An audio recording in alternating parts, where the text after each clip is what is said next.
సోదర సోదరీమణులందరికీ మహాశివరాత్రి సందర్భంగా శుభాకాంక్షలు. ఇప్పుడు చంద్రశేఖర అష్టకం పాడుకుందాం.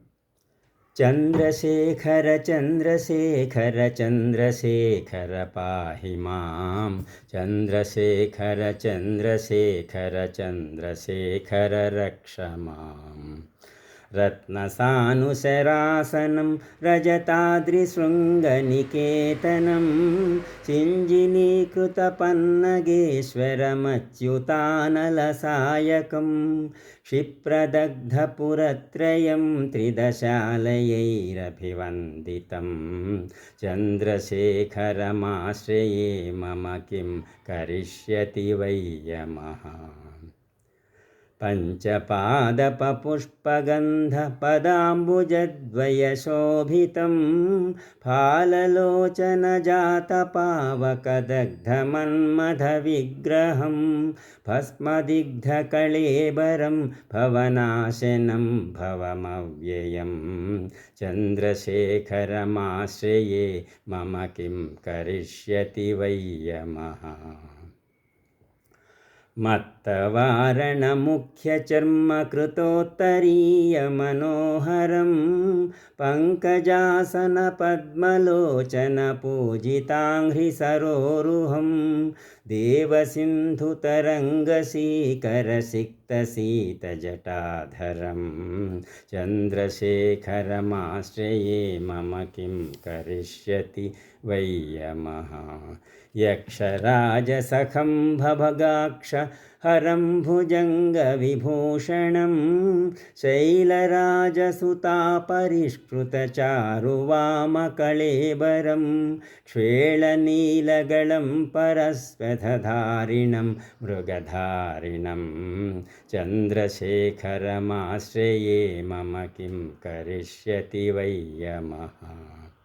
कुण्डलीकृतकुण्डलेश्वर कुण्डलं वृषवाहनं, नारदादिमुनीश्वरस्तुतवैभवं भुवनेश्वरम्.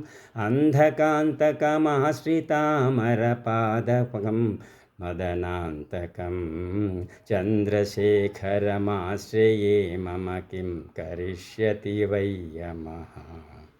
भेषजं भवरोगिणामखिलापदामपहारिणं, दक्षयज्ञविनाशनं त्रिगुणात्मकं त्रिविलोचनं. भुक्तिमुक्तिफलप्रदं सकलाघसङ्घनिबर्हणं, चन्द्रशेखरमाश्रये मम किं करिष्यति वै यमः. भक्तवत्सलमर्चितं निधिमक्षयं हरिदम्बरं, सर्वभूतपतिं परात्परमप्रमेयमनुत्तमं. सोमवारिनभूताशन सोमपाद्यखिलाकृतिं, चन्द्रशेखरमाश्रये मम किं करिष्यति वै यमः. विश्वसृष्टिविधायनं पुनरेव पालनतत्परं, संहरं तमपि प्रपञ्चमशेषलोकनिवासिनं. क्रीडयन्तमहर्निशं गणनाथयूथसमन्वितं, चन्द्रशेखरमाश्रये मम किं करिष्यति वै यमः. मृत्युभीतमृकण्डसूनु कृतस्तवं शिवसन्निधौ, यत्र कुत्र च यः पठेन्न हि तस्य मृत्युभयं भवेत्. पूर्णमायुररोगतामखिलार्थसम्पदमादरं, चन्द्रशेखर एव तस्य ददाति मुक्तिमयत्नतः.